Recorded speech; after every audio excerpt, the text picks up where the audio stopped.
зборови на охрабрување. Ја слушате програмата Охрабрувачки зборови од авторот Дарлин Сала.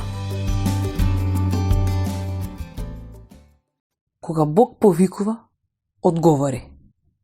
Многу често деновиве луѓето не одговараат на повик, додека не дознаат кој ги бара. Но човекот кој одбива да се пријави е едноставно кажано груп. Како јавувачот да не е доволно важен да заслужи да му се јават? А сепак, знаеш ли дека има стих во Библијата за тоа како Бог ни се јавува и не добива одговор? Вистина е, еве што вели во Исаија 65:12.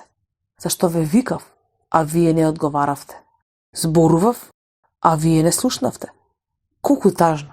Семокниот Бог, создадател на небото и земјата, го повикува својот народ кој го љуби, но тие го игнорираат.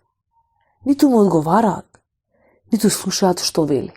Со други зборови му спуштаат на Бог. Но пред да станеме премногу критични кон другите, да бидеме искрени. Дали никогаш имало ситуација кога си го чул Божиот глас како ти зборува во срцето, но ти не сакаше да слушаш? Па допушти повикот да остане неодговорен, односно го игнорираше Божиот глас. Морам да признаам дека јас сум го сторила тоа. Колку е поинаква ситуацијата кога ние го бараме Бог?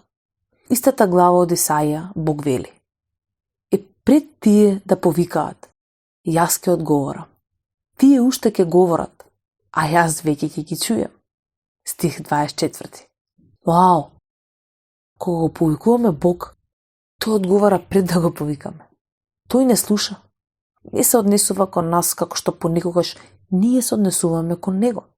Кога повикуваш Бог, можеш да бидеш сигурен дека ќе го добиеш.